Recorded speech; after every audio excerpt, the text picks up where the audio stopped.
आळंदीतील अनधिकृत वारकरी शिक्षण संस्थांवरील बंदीसाठी ग्रामस्थांचा एल्गार। ज्ञानदर्शन धर्मशाळेत गावकरी एकवटले। बेकायदेशीर संस्था कायमस्वरूपी बंद करण्यासाठी आळंदी पोलीस ठाण्यासमोर ठिय्या।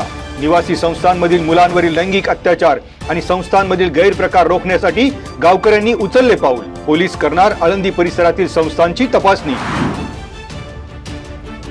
सोशल मीडियावरील एसएस कंपनी आणि ग्रुपचा डीपी बदलण्याच्या कारणावरून विशीतील पोरांचे वाद विकोपाला। गुन्हेगारी वर्चस्वासाठी आरोपींनी भर रस्त्यात वस्त्याने गळाच चिरला।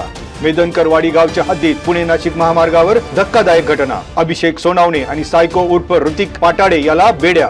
पिंपरी चिंचवड गुन्हे शाखा युनिट 3 च्या पथकाने आरोपींना गोव्यातून केले जेरबंद। मोई कुरळी रस्त्यावर भरधाव डंपरच्या धडकेत 9 वर्षाच्या मुलाचा दुर्दैवी मृत्यू। रस्त्यालगत आईजवळ उभा असलेला लहानगा देवाशी चौरे दगावला। म्हाळुंगे पोलीस ठाण्यात वडिलांची तक्रार। डंपर चालकाने अपघाताची माहिती न देता ठोकली धूम। मोहितेवाडी येथील बैलगाडा घाटाजवळ बेकायदा गावठी हातभट्टीचा उद्योग। 5600 लिटर कच्चे रसायन आढळले। 2,80,000 रुपयांचा ऐवज हस्तगत। महिला आरोपीवर पोलिसांकडून कारवाईचा बडगा। पिंपरी चिंचवड गुन्हे शाखा युनिट 3 च्या पथकाची कारवाई। चाकण शिक्रापूर रस्त्यावर बहुळगावच्या हद्दीत कंटेनर दुचाकीची धडक। अपघातात महिला गंभीर जखमी। घटनेनंतर कंटेनर चालक पसार। चाकण पोलिसात गुन्ह्याची नोंद। राजगुरुनगर शहरातील श्री विष्णू मंदिरात संन्यासी चंडीराम महाराजांच्या 173व्या पुण्यतिथी सोहळ्याला प्रारंभ। श्री क्षेत्र कडूस येथील नारायणी महिला भजनी मंडळाच्या वतीने गुरुवारी सुश्राव्य सेवा सादर।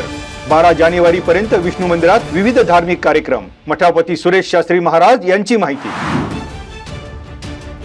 HMPV या नव्या विषाणूबाबत नागरिकांनी घाबरू नये, जिल्हा अधिकारी जितेंद्र डुडी यांचं आवाहन। HMPV विषाणूच्या अनुषंगाने जिल्हाधिकारी कार्यालयात झाली आढावा बैठक। बदलत्या जीवनशैलीत तृणधान्याचे आहारात महत्त्वाचे स्थान, मात्र मार्केटिंगकडे लक्ष देण्याची गरज। पणन मंत्री जयकुमार रावळ यांच्या हस्ते पुण्यात मिलेट महोत्सवाचे उद्घाटन। तृणधान्य महोत्सव 12 जानेवारी पर्यंत सुरू राहणार। कृषी मंत्री ॲडव्होकेट माणिकराव कोकरे यांच्या हस्ते नारंगाव येथे ग्लोबल कृषी महोत्सवाचे उद्घाटन। शेतकऱ्यांचे जीवनमान सुकर करण्यासोबतच कृषी क्षेत्रात आमूलाग्र बदल घडविण्याचा कृषी मंत्र्यांचा मानस।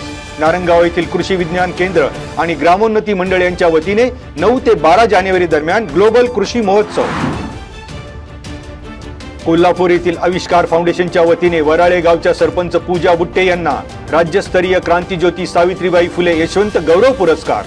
आंतरराष्ट्रीय मॅरेथॉन सुवर्ण पदक विजेते धावपटू किनेश कीर्तिजी आणि सातारा जिल्हा परिषदेचे उपाध्यक्ष नितीन कुमार भरगुडे यांची प्रमुख उपस्थिती। सातारा येथील शिंदेवाडी गावात झाला पुरस्कार वितरण सोहळा।